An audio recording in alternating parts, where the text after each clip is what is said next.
Hello बच्चों, कैसे हैं आप लोग। सबसे पहले एक इन्फॉर्मेशन देना, वो देखिए इन्फॉर्मेशन आपके स्क्रीन पे लगा हुआ है। इन्फॉर्मेशन ये है 20 मई 2026, 20 तारीख मई में स्टार्ट हो रहा है एक मॉर्निंग शिफ्ट का बैच जिसका टाइमिंग है 9 से 11। मतलब ये हुआ आज आपका 20 तारीख से एक बैच स्टार्ट हो रहा है जिसका टाइमिंग 9 से 11 है। आप आइए, दक्ष परिवार से जुड़िए, अपने लाइफ को बहुत अच्छा बनाइए। आगे इन्फॉर्मेशन आज हम लोग पढ़ेंगे। आप देख रहे होंगे परमुटेशन एंड कॉम्बिनेशन का सेशन पढ़ते हैं आज, और देखेंगे परमुटेशन कॉम्बिनेशन में जो आपको दिख रहा है इसमें एक कंसेप्ट आता है, concept fundamental concept of addition and fundamental concept of multiplication. क्योंकि परमुटेशन कॉम्बिनेशन पढ़ने से पहले उसको समझते हैं आखिर फंडामेंटल कंसेप्ट ऑफ एडिशन और फंडामेंटल कंसेप्ट ऑफ मल्टीप्लिकेशन होता क्या है।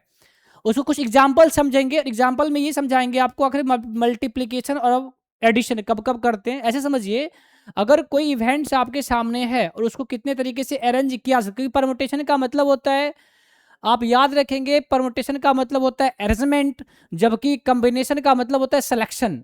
मतलब अगर मुझे अरेंजमेंट करना होगा इसका मतलब परमुटेशन लगाना है, अगर मुझे सिलेक्शन करना होगा तो कॉम्बिनेशन। फंडामेंटल कंसेप्ट यही है। उसके बाद इसमें कहाँ पे एडिशन और कहाँ पे मल्टीप्लिकेशन, तो वही कहा गया fundamental concept of addition, fundamental concept of multiplication. मतलब कहीं भी अगर आप और देखेंगे, ये समझना है, और का ये मोटा मोटी कंसेप्ट, ये और का हमेशा हम लोग प्लस का यूज करते हैं, और जब भी कभी एंड देखेंगे तो यहाँ पे हम लोग क्रॉस का मल्टीप्लाई करते हैं, क्रॉस का मल्टीप्लाई करते हैं। जब भी मुझे अरेंजमेंट की बात आएगी तो प्लस कर देंगे यहाँ पे, या फिर क्रॉस भी कर देंगे, डिपेंड करता है क्वेश्चंस पे, क्वेश्चन क्या पूछा जा रहा है।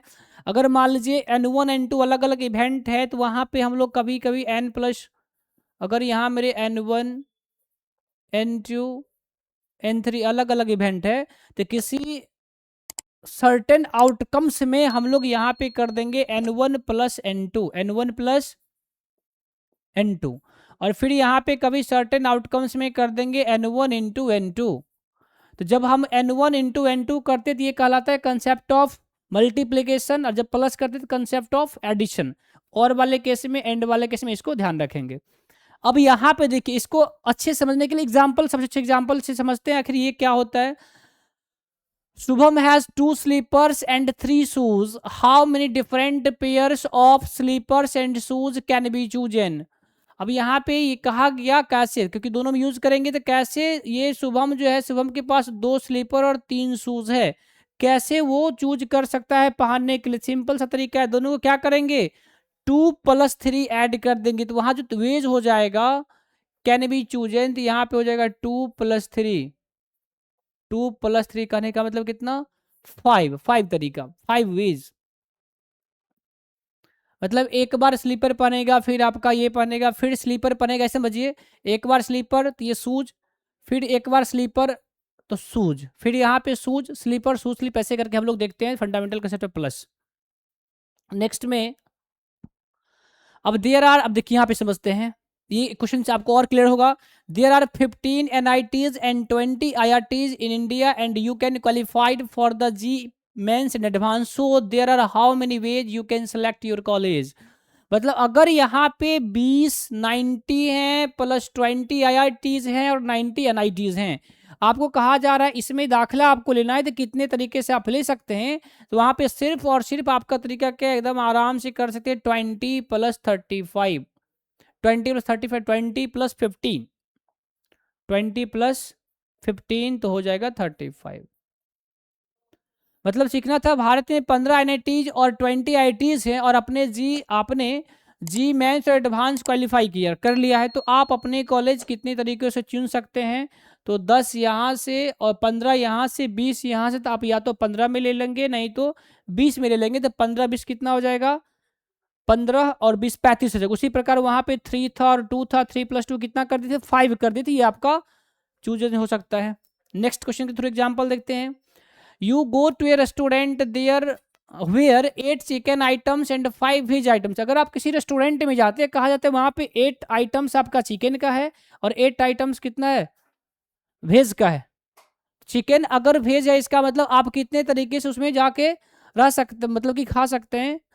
इसका मतलब ये हुआ 8, तो आपके पास कितना है चिकन आइटम और वेज कितना आइटम है, 5 आइटम है, तो सिर्फ आपको क्या करना है, ऐड करना है, तो 8 + 5 कितना हो जाएगा 13। मतलब 13 तरीका से आप क्या कर सकते हो, उसको कंज्यूम कर सकते हो, उस होटल में जाके खा सकते हो।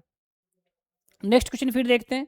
अभी हम लोग देख रहे हैं एडिशन, कंसेप्ट ऑफ एडिशन पे। आखिर यहाँ पे 8 वेज है और नॉन वेज 5 है, तो या तो आप वेज खाएंगे या फिर क्या खाएंगे, नॉन वेज खाएंगे। तो 8 यहाँ से और यहाँ से, तो 8 + 5 कितना 13। वहां पे या तो ये शूज पहनेंगे या फिर चप्पल पहनते, तो वहां पे 2 + 3 5 हो जाता। फिर आप या तो IIT में जाएंगे, नहीं तो NIT में जाएंगे। तो यहाँ पे और का केस लग रहा है, तो जब भी कभी कंसेप्ट ऑफ और आएगा तो वहां पे प्लस कर देते हैं। नेक्स्ट में देखते हैं। अब यहाँ पे देखिए, अभी तो कंसेप्ट ऑफ और देख रहे थे, मतलब प्लस कर रहे थे। अब ये है Vikrant has 3 pants and 4 shirts, how many different pairs of pant and shirts can be dressed up. अब देखिए आपको दोनों पहनने, पैंट और शर्ट दोनों पहनने। इसका मतलब 3 पैंट आपके पास और 4 शर्ट है, तो आप क्या कर सकते हो, ऐसे समझना एग्जाम्पल के थ्रू। 3 पैंट है और 4 शर्ट है, तो एक शर्ट जो होगा, एक शर्ट इस 4 पैंट के साथ हो सकता है, तो ये 4 वेज हो गया। फिर दूसरा शर्ट ये 4 पैंट के साथ हो सकता है, 4 वेज यहां से हो गया। फिर तीसरा शर्ट ये 4 पैंट के साथ और 4 वेज यहां से हो गया। इसका मतलब 4 4 4 कितना 12। तो जब भी कभी मुझे इस टाइप के क्वेश्चन मिलते हैं, यहाँ कंसेप्ट ऑफ मल्टीप्लिकेशन लगाएंगे, सीधे मल्टीप्लाई करते हैं, मल्टीप्लाई। एक शर्ट के साथ 4 पैंट, फिर दूसरे शर्ट के साथ 4 पैंट, फिर तीसरे शर्ट के साथ 4 पैंट, इसका मतलब 4 3 12। तो आंसर कितना हो जाएगा, यहाँ पे आंसर हो जाएगा 12। तो विराट के पास 3 पैंट और 4 शर्ट है। एक पैंट और शर्ट के कितने अलग अलग जोड़े पहने जा सकते हैं, 4 3 12। एक शर्ट के साथ वो 4 पैंट पहन सकते हैं, फिर दूसरे शर्ट के साथ 4 पैंट पहन सकते हैं, फिर तीसरे शर्ट के साथ 4 पैंट पहन सकते हैं। इसका मतलब ये हुआ 4 3 12। तो आपका ऑप्शन नंबर सी हो जाएगा। इस तरीका से देखेंगे हम लोग एंड का केस, क्योंकि इसमें शर्ट भी पहनना और साथ में पैंट, एंड का केस पैंट भी पहनना है, इसलिए 4 3 12 हो जाएगा। कंसेप्ट ये है, ये समझने का तरीका है। There are 20 IITs each with 7 branches and then the toppers can select this branch in way। कहा था 20 IIT है और सारे IIT में आपके पास कितने ब्रांच है, 7 ब्रांच है। तो आप ये कर सकते हो, जैसे मान लो 7 ब्रांच और 20 IITs है, तो अगर कंप्यूटर साइंस लेते हैं तो आप 20 कॉलेज में है, तो आपके पास 20 कंप्यूटर साइंस से आ गए। अगर आप मान लो सिविल इंजीनियरिंग लेते हैं, सिविल से फिर 20 हो जाएंगे। फिर अगर इलेक्ट्रॉनिक्स लेते हैं, इलेक्ट्रॉनिक्स से 20 हो जाएंगे। मतलब अगर एक लेते हैं तो 1 से 20, फिर दूसरे से, फिर तीसरे से 20, ऐसे करके टोटल आएंगे 7 टाइम्स। तो 7 2 कितना 140। एंड का केस है, एंड केस में क्या करते हैं, मल्टीप्लाई करते हैं, 7 2 140, जो ऑप्शन नंबर बी हो जाएगा। समझना यही था, एक ब्रांच अगर लेते हैं तो वो 20 कॉलेज मिल सकता है, फिर दूसरे ब्रांच से 20 कॉलेज मिल, फिर तीसरे ब्रांच से 20 कॉलेज मिल सकता है। इसके बाद टोटल कॉलेज कितना हो जाएगा ब्रांच के साथ, तो 20 को 7 से मल्टीप्लाई करेंगे, जो 140 बी में दिया हुआ है। अब यहाँ पे देख, in a class there are 15 boys and 12 girls. मतलब एक क्लास है जिसमें 15 बच्चे हैं, सॉरी 15 लड़के हैं और लड़कियां कितना है, 12 लड़कियां हैं। आपसे कहा क्या गया, the teacher wants to select 1 boy and 1 girl to represent the class for एक फंक्शन, हाउ मेनी वेज। अब समझ एकदम सिंपल तरीका है समझने के लिए। आप ये समझ सकते हैं, अगर 15 है और 12 है, एक लड़का को लेंगे तो उस लड़के को हम लोग पेयर कर सकते हैं 12 लड़की में किसी एक के साथ। फिर दूसरे लड़के को लेंगे तो उसको पेयर कर सकते हैं 12 में किसी एक के साथ। फिर तीसरे को लेंगे 12 में किसी के साथ। इसका मतलब ये हुआ, हम एक को 12 वेज से, फिर दूसरे को 12 वेज से, फिर तीसरे को 12 वेज से, 15 कितना वेज से, 15 गुने 12 वेज से। तो इसलिए आपका हो जाएगा 12 गुने 15। आप जब 12 गुने 15 करेंगे तो 180, क्योंकि एक लड़का इस 12 लड़के के साथ पेयर कर सकता है, फिर दूसरा लड़का इस 12 लड़के के साथ, फिर तीसरा लड़का इस 12 लड़के के साथ। इसका मतलब ये हुआ, जो पेयर होगा, जो यहाँ पे टीचर चाह रहा था, teacher want to select 1 boy and 1 girl to represent the class, तो एक बॉयज ले लिए, तो इसमें से एक गर्ल ले लिए, फिर एक बॉयज वही लेगा, गर्ल को चेंज करते जाएंगे। इससे मेरे पास कितना आएगा, इससे मेरे पास 12 अरेंजमेंट बन सकता है। फिर वहां पे ये बॉयज को चेंज करेंगे, फिर 12, फिर बॉयज से फिर 12, ऐसे करके जो टोटल आपका हो जाएगा सिलेक्शन, वो टोटल से कितना हो जाएगा 12 × 15, जो कि होगा 180, जो ऑप्शन नंबर डी में दे रखा। ये हम लोग पढ़ रहे हैं एंड, मतलब कि दोनों को लेना था। और एंड के केस में क्या देखते हैं, एंड के केस में हमेशा हम लोग क्रॉस का बात करते हैं, इसलिए यहाँ पे क्या कर रहे हैं, क्रॉस कर रहे हैं। नेक्स्ट बात करते हैं क्वेश्चन में। Next, in a cinema hall there are 3 entrance doors and 2 exit doors. मतलब कि एक सिनेमा हॉल है जिसमें एंट्रेंस डोर भी होता है और एग्जिट डोर भी होता है। एंट्रेंस डोर 3 है और एग्जिट कितना है, एग्जिट आपके पास 2 है, एग्जिट डोर्स 2 है।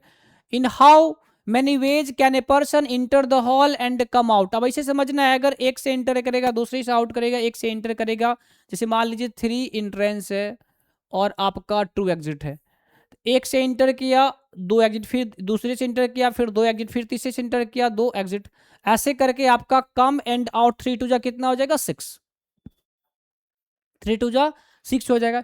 इस तरीका से हम लोग देखेंगे आपका जब भी कभी क्वेश्चन आएगा और ओ और के केस में या अथवा केस में आई या फिर आइदर वाले केस में, तो यहाँ पे हम लोग प्लस का यूज करेंगे।